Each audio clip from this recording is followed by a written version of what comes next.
હર હર મહાદેવ. શ્રાવણના સાત્વિક સરવડા. ક્રોધથી ક્લેશથી મૂઢતા વ્યાપે. આંતરક્લેશના પરિણામ ખૂબ જ ભયજનક અને દુઃખદાયક હોય છે. ક્લેશથી કદી પણ કોઈનું શ્રેય વાંચ્યું નથી કે સાંભળ્યું નથી. હા, કદાચ પ્રારંભમાં વ્યક્તિઓને થોડું સુખ, માત્ર અલ્પ સુખનો આભાસ થાય છે ખરો, પણ પરિણામે આપણી પ્રાચીન ઉક્તિ પ્રમાણે ક્લેશથી ગોળાના પાણી પણ સુકાઈ જાય છે. એ ન્યાયે સર્વથા દુઃખ જ ભાગ્યમાં રહે છે. આપણા રાષ્ટ્રને જો સહન કરવું પડ્યું હોય તો તે માત્ર આંતરક્લેશના કારણે. ઇતિહાસ સખેદ નોંધે છે કે અંદરની ફાટફૂટને કારણે જ અશ્રેય થયું છે. આપણો ધર્મ એમ કહે છે કે પોતપોતાનું મર્મ રહસ્ય સૌ કોઈએ સાચવવું અને બીજાનું બુરું કરવાની વૃત્તિ રાખવી નહીં. એક પ્રસિદ્ધ કથા આ વાતને સમર્થન આપે છે. દેવો જેવી શક્તિ અને ઓજસ ધરાવનાર રાજવી નામે દેવસ્થિત રાજ્ય હતું. રાજા ખૂબ પ્રતાપી અને ધર્મવાન. રાજાને એક પુત્ર. પ્રભુની દયાથી આ પુત્ર પણ ખૂબ સુંદર અને ગુણવાન હતો. થયું એવું કે એક સમયે રાજાનો આ કુંવર ઘસઘસાટ ઊંઘતો હતો ત્યારે તેનું મોઢું ખુલ્લું રહી ગયું. થવાકાળ તે તેના મોઢામાં એક સર્પ ઘૂસી ગયો. આ નાનકડો સર્પ કુંવરના શરીરને અંદરથી કોતરવા લાગ્યો. તેને તો કુંવરના પેટમાં આનંદ આવવા લાગ્યો. અહીં કુંવર ઘસાવા લાગ્યો, ક્ષીણ થવા લાગ્યો. અનેક ઉપાયો કર્યા અને ઔષધો આપ્યા, પણ કુંવર તો સુકાવા લાગ્યો. કુંવર તો ખૂબ જ કંટાળી ગયો. સતત પીડાને કારણે બેચેન રહેવા લાગ્યો ને એકવાર તો રાજમહેલ છોડીને બહાર ચાલી નીકળ્યો. માંદો આ રાજકુમાર રખડતો બીજા એક નગરમાં પહોંચ્યો.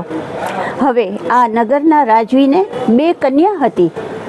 એક કહે કે પિતાની કૃપા જ શ્રેષ્ઠ છે, તો બીજી કુંવરી કહે કર્મનું ફળ જ આપણને મળે છે.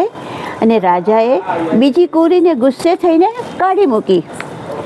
તે કુંવરી સંજોગો વશાત આપણા આ રાજકુમારને મળી. બંને સમદુખ્યા સાથે રહીને વ્યવહાર ચલાવવા લાગ્યા. કુંવરી તો માને છે કે કર્મ અનુસાર આ પતિ મને મળેલ છે, એમ જ માનીને બીમાર કુંવરની સેવા કરે છે. એક દિવસ એવું બન્યું કે રાજકુમાર આરામ કરતો હતો ત્યાં એક રાફડો હતો. રાફડાનો સર્પ બહાર આવ્યો ને રાજકુમારના પેટનો સર્પ પણ બહાર આવ્યો. બંને એકબીજા સામે પછડાટ કરવા લાગ્યા. પેલો રાફડાવાળો સર્પ કહે કે તું રાજકુમારને શું કામ હેરાન કરે છે? તારું એણે શું બગાડ્યું છે? તારે તેને છોડી દેવો જોઈએ. જો તું તેને મુક્ત નહીં કરે તો હું આ કુંવરીને જ કહી દઈશ કે કરંજિયાના પાનનો ઉકાળો પાઈ દ્યો તો આ સર્પ મરી જશે. તુરત જ સર્પ ખીજાયો ને બોલ્યો, અલ્યા તું ગળું દબાવીને બેઠો છે તો તારા રાફડામાં જો ઉકળતું તેલ નાખે તો તોય સાફ.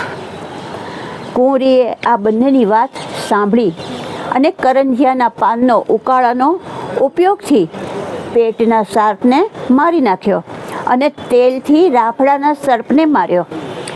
રાફડામાંથી તો અખૂટ ધન મળ્યું અને કુંવર ધીમે ધીમે સ્વસ્થ થવા લાગ્યો ને પ્રણાલિકાગત વાર્તાના અંતની જેમ ખાધું પીધું ને રાજ કર્યું. પરંતુ બંને સર્પના જે રીતે મૃત્યુ થયા તેના પરથી ઉપદેશ એ મળે છે કે પરસ્પરનો વિખવાદ, આપસનો ક્લેશ કેવું પરિણામ લાવે છે. ક્લેશ છે એ સંપનો દુશ્મન છે. સંપ અને સહકાર વિના મનના કે પ્રેમ ટકે નહીં. પ્રેમ અને મમતાથી માનવતા ટકે નહીં અને માનવતા વિના માનવી જ ન રહે. કથા વાર્તા કે સત્સંગ કરીને માનવીએ પોતાના મનને જ નિર્મળ બનાવી દેવું ઘટે. જ્યાં જરાય ક્લેશ, કંકાસ, ક્રોધ, કુટિલતા કે કટુતા ન હોય. અને તો જ એ સાચો શ્રદ્ધાવાન છે, આસ્તિક છે, ભક્ત છે.